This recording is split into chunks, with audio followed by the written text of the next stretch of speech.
They suspended me on a Monday, leaked my name to the press on Tuesday, and offered me $80,000 in hush money by Thursday. 3 days to destroy a 6-year career, paint me as a criminal, and make sure I'd never work in government again. What Director Carl didn't know was that I'd already made an encrypted copy of everything, every fraudulent invoice, every ghost company, every payment that led back to his son's $1.4 million house, and I'd been mailing it piece by piece to an investigative journalist every Sunday night for 6 weeks. How does a suspended data analyst, escorted out of her office in disgrace and publicly accused of data theft, end up taking down an entire corrupt administration from her late father's workshop? The answer started with a Tuesday morning meeting and a folder I should have never been given. My name is Brittany Coker, and this is the story of how I took down the man who tried to destroy my life. The State Department of Public Infrastructure occupied 3 floors of a concrete building downtown that looked exactly like what it was: government architecture from the 1970s, functional and forgettable. I'd worked there for 6 years as a forensic data analyst, the kind of job that made people's eyes glaze over at parties when I tried to explain it. My role was simple: review vendor contracts, flag anomalies, ensure taxpayer money went where it was supposed to go. I combed through spreadsheets, cross-referenced invoices, built databases that tracked payment patterns across hundreds of projects. It wasn't glamorous, but it mattered. My father had been a city contractor before he died, the kind who showed up on time and built things that lasted. He'd taught me that honest work still meant something, even when nobody was watching. That's why I took the job seriously when Director Carl called me into his office on a Tuesday morning and reassigned me to what he called a special audit situation. The Emergency Housing Initiative had been all over the news for 8 months. A $180 million project to build temporary shelters for displaced families, complete with community centers and job training facilities. The press conferences showed politicians in hard hats, breaking ground, promising hope. The reality, according to the preliminary reports crossing my desk, was somewhat different. "We need someone detail-oriented," Carl said, sliding a thick folder across his desk. He was 58, silver-haired, the kind of career bureaucrat who knew exactly how to position himself in group photos with elected officials. Flag any inconsistencies quietly. Send reports directly to my office. Not through the usual channels. That last part stuck with me. In 6 years, I'd never been told to bypass standard reporting procedures. "Why the special handling?" I asked. "Politics," he said, like that explained everything. "The governor's office is sensitive about this one. We want to be thorough, without creating unnecessary alarm." I should have seen the warning signs then. The way he emphasized directly to my office. The way he watched me take the folder, calculating something behind those careful bureaucrat eyes. But I was good at my job. I believed systems worked when people followed the rules. I took the folder back to my cubicle and started digging. The first week was routine: vendor contracts, payment schedules, compliance documentation. Everything looked appropriate on the surface. Professional letterhead, proper signatures, requisition forms filed correctly. Week 2, I started noticing patterns. 3 different vendors receiving major contracts, concrete suppliers, electrical contractors, site management, had all been incorporated within 60 days of each other, just before the project launch. Not impossible, but unusual. In normal competitive bidding, you'd see established companies with track records. These were all startups winning multi-million-dollar contracts. I pulled their business licenses. All 3 listed the same registered agent. All 3 had submitted bids using nearly identical language in their proposals, just rearranged enough to seem different. All 3 had received advance payments before completing any deliverables, which violated standard procurement protocols. Week 3, I found the shell companies. Payments routed through a network of LLCs with minimal operational history. One concrete supplier that claimed to have delivered $8.2 million in materials had exactly 2 employees and no warehouse. When I pulled the business registration, the address was a UPS store in a strip mall 40 miles away. I kept pulling threads. The electrical contractor that received $4.7 million listed a contact number that went to a disconnected voicemail. The site management company had won a competitive bid despite having 0 prior government contracts, unusual for a project this size. When I requested their insurance certificates, required by law for all contractors, nobody could produce them. Then I found the name. Brandon Carl. Listed as a consultant on incorporation documents for one of the Shell LLCs, Director Carl's son. The same son who'd recently bought a $1.4 million house in the suburbs while working as a marketing coordinator for a nonprofit that paid $48,000 a year. I pulled Brandon's property records. He'd put down $320,000 cash. Bought a Tesla 2 months later, also cash. No mortgage refinancing, no inheritance records, no documented windfall. Just sudden, unexplained wealth that coincided exactly with the Emergency Housing Initiative timeline. I sat in my cubicle at 9 p.m., staring at my screen, feeling my heart beat faster. This wasn't an anomaly. This was systematic fraud. Tens of millions in public funds disappearing into fake companies while an empty lot sat behind chain-link fencing with banners that read, "Building Hope Together." I did exactly what protocol required. I compiled my findings into a confidential internal report, documented every source, included copies of all supporting materials. I encrypted it according to department standards and submitted it through the secure portal directly to Carl's office, as instructed. Before submitting, I followed department policy for offline redundancy verification. Standard practice for any audit involving potential fraud. Create an encrypted backup on an external drive. Store it in a secure location separate from network systems. I'd done it on dozens of cases. The policy existed precisely for situations like this. If someone tried to delete evidence from the network, the offline copy remained untouchable. I drove to my father's old workshop that night, the one I'd kept after he died, because I couldn't bear to sell it. Stored the encrypted drive in a fireproof locker he'd installed years ago. Locked it. Drove home feeling like I'd done everything right. That was on a Thursday. By Monday morning, I couldn't log into my computer. System shows your credentials were revoked. IT told me over the phone. Says here you're flagged for unauthorized data extraction. I need you to surrender your access badge to security. I walked to the security office in a daze. 2 officers I'd passed in the hallway for 6 years suddenly treated me like I'd brought a weapon to work. They escorted me to my cubicle, watched me pack my personal items into a cardboard box, walked me out through the lobby while other employees stared. My colleague Stanley, who I'd had lunch with 3 times a week for 4 years, looked away when I passed his desk. Kate from procurement, who'd invited me to her wedding, suddenly found her computer's screen fascinating. 6 years of professional relationships evaporating in real time. No explanation. No hearing. Just suddenly erased. The news headline appeared the next morning. State analyst under investigation for breach of confidential records.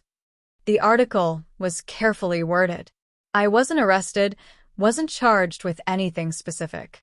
Just suspended pending an internal inquiry into potential misuse of privileged access to sensitive government data. The perfect kind of trap. I couldn't defend myself without revealing details of an active investigation, couldn't work anywhere else while under inquiry, couldn't even speak publicly without risking contempt charges. I was free, technically, but professionally destroyed. My phone rang constantly. Former colleagues asking what happened, their voices careful, distant. My mother, worried, asking if I needed money. Even my landlord, suddenly concerned about my ability to pay rent, mentioning that lease renewal was coming up soon. Within 48 hours, I'd gone from anonymous government employee to someone people whispered about in break rooms. I tried calling the employee assistance hotline. Got transferred 3 times before someone told me I couldn't access those services while under investigation. Tried contacting HR about my health insurance. Was informed it remained active during suspension, but any disciplinary action could affect continuation of benefits. Every system I'd trusted was suddenly being used against me. What Carl didn't know, what nobody knew, was that I'd followed every procedure exactly, including the one about offline redundancy verification. Department policy required forensic analysts to maintain encrypted offline backups of active audits in case of system failures. Standard practice. I'd done it on dozens of cases. The encrypted drive with complete copies of everything I'd found was sitting in a storage locker at my late father's old workshop. Untouched. Untraceable. Completely legal. 3 days after the suspension, Carl's assistant called. Professional voice, sympathetic tone. "Director Carl wants to resolve this misunderstanding," she said. "He recognizes you were trying to be thorough, perhaps too thorough. He's prepared to offer a settlement. Full reinstatement, back pay, expungement of any record, provided you sign a mutual non-disclosure agreement." "An NDA about what?" I asked. "About the circumstances of your suspension. Clean slate for everyone. We all move forward." The offer was generous on paper. 6 months back salary. Restored benefits. Removal of the investigation from my personnel file. All I had to do was sign a document promising never to discuss what I'd found or how I'd been treated. I sat in my father's old workshop, surrounded by his tools, the ones he'd used to build things that lasted, and realized how deep this went. They weren't just hiding kickbacks on one project. Carl had been in that position for 12 years. How many other emergency initiatives had funneled money into ghost companies. How many millions had disappeared while he smiled in press photos with hard hats and shovels. "I need to think about it," I told the assistant. "Of course. But Director Carl hopes we can resolve this quickly. Prolonged inquiries help no one. They can damage reputations permanently, even when people are ultimately cleared." The threat was subtle but unmistakable. Sign or spend years fighting this. Sign or never work in this field again. I hung up and opened my laptop. Started researching investigative journalists. Found Peter Sandals, a reporter who'd spent 15 years covering government accountability. Known for protecting sources. Known for being thorough. Known for taking down a state senator 3 years ago over similar contracting fraud. I didn't call him. Didn't email from any traceable account. Instead, I created an encrypted folder containing just the first layer of evidence: 3 shell company registrations, corresponding payment records, incorporation dates that lined up too perfectly. On Sunday night, I uploaded it to a secure anonymous drop service and sent the access link from a burner email account I'd created at a library computer. No message. No explanation. Just data. The following Sunday, I sent another folder. Invoice discrepancies showing materials never delivered. Payment approvals with Carl's signature. Contract awards to companies with no employees. Every Sunday for 6 weeks, Peter received a package, each one building on the last. Payment trails. Corporate registrations. Property records showing Brandon Carl's sudden wealth. Email screenshots showing Carl overriding standard procurement procedures. Photos of the supposedly active construction site, empty except for fencing and signs. I was methodical. Each folder contained only verified information, properly sourced, with clear documentation trails. Nothing that could be dismissed as speculation or personal vendetta. Just facts, organized chronologically, building an undeniable pattern. Before publishing anything, Peter ran full verification. Checked metadata, confirmed timestamps matched official state servers, verified document authenticity with government formatting experts. He even hired a forensic data analyst from another state to review the materials and confirm they represented legitimate government records accessed through proper channels. Everything confirmed legitimate state records, properly accessed through authorized channels. On week 7, the first article appeared, "The Missing Millions: How a Routine Audit Exposed a Government Cover-Up." It detailed everything. The ghost companies, the empty construction site, The $180 million that disappeared into shell accounts while families waited for promised housing. The data analyst suspended for doing her job. It didn't name me, but it told my story. How I'd followed every rule. Submitted findings through proper channels. Been punished for finding the truth. The article included photos Peter had taken of the construction site, an empty lot with rusted fencing. Interviews with families who'd been promised housing 9 months ago and were still in temporary motels.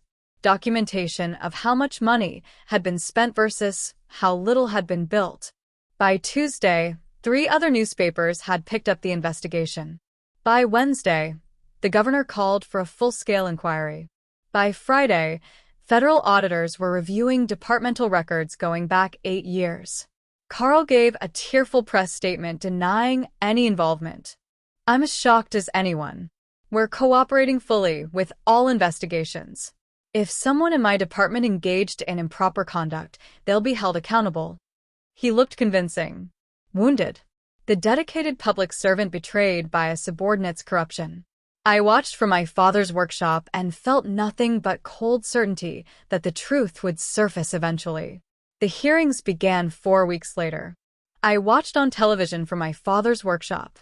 Carl sat at the witness table in a dark suit, looking appropriately solemn and concerned. Answered questions carefully. Expressed disappointment that his son had apparently made poor business decisions, but insisted he'd had no knowledge of any impropriety. "Director Carl," the committee chair asked, "did you receive any internal reports raising concerns about the emergency housing initiative?" "Not that I recall. Our analysts flagged minor issues routinely, but nothing that suggested systemic problems." "So you never received a confidential audit from Brittany Coker identifying these exact companies as potentially fraudulent?" Carl's face went carefully neutral. "As I said, I don't recall any such report." The chair pulled out a document. "This is a submission record from the department's secure portal, dated 3 months ago. Encrypted file titled, EHI Preliminary Findings, Confidential. Sent directly to your office by Ms. Coker. You're listed as the recipient. I receive hundreds of files. I can't personally review every. This file contained detailed evidence of the same shell companies exposed in recent reporting. Evidence that was in your possession 3 months before any public disclosure. Why didn't you act on it?" "I need to review the specific." "We have reviewed it, Director. Every invoice Ms. Coker flagged as fraudulent. All the shell companies she identified. The payment irregularities. All sent to you. All ignored. Would you like to revise your testimony?" The room went silent. Carl's lawyer leaned close, whispered something. Carl's hands were shaking slightly as he reached for his water glass. I may have delegated review of that file to subordinates. Subordinates who then suspended Ms. Coker and leaked her name to the press as being under investigation for data theft. I wasn't involved in personnel decisions regarding. You're the director. Your signature is on her suspension notice. Another document appeared on screen behind the committee. Carl's signature, clearly visible, approving my suspension 3 days after I submitted the audit report. The date stamp made the timeline undeniable. I'd submitted evidence of fraud on Thursday. He'd signed my suspension the following Monday. What destroyed him finally was the simplest thing. One of the shell company bank accounts had recurring automatic payments to Brandon Carl's mortgage company. The committee traced the routing numbers. Found emails between Carl and his son discussing project consulting fees. Found Carl's personal signature on vendor approval forms for companies his son controlled. The worst one was an email from Carl to Brandon. Make sure the invoices look legitimate. Vary the amounts, use proper terminology. These people don't actually read the details. By the time the hearing ended, Carl was placed on administrative leave. By week's end, he'd resigned. By month's end, he was indicted on 14 counts of fraud, embezzlement, and abuse of office. Brandon and 4 others were charged as co-conspirators. The investigation expanded to 23 additional projects Carl had overseen during his 12-year tenure. Each one revealed similar patterns: ghost companies, inflated contracts, money disappearing into accounts connected to Carl's family and associates. The final tally: $412 million in misappropriated funds over 8 years. My official suspension was lifted 6 months after it began. The department sent a formal letter of apology, offered full reinstatement with back pay, and a promotion to senior forensic analyst. They wanted me to review their new ethics protocols, help rebuild trust, be the face of their reformed integrity. I read the letter in my father's workshop, surrounded by his tools, and knew I couldn't go back. Not to that building. Not to another cubicle where I'd watch people who'd turned away when I was escorted out. Not to the colleagues who'd deleted my number from their phones when the headlines hit. Stanley had sent an awkward text after my name was cleared. Always knew there was more to the story. Good to see justice done. Kate from procurement requested to reconnect on LinkedIn, as if we'd simply lost touch rather than her pretending I didn't exist for 6 months. I didn't respond to either.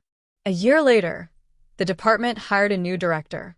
Complete overhaul of leadership, new ethics protocols, mandatory transparency training.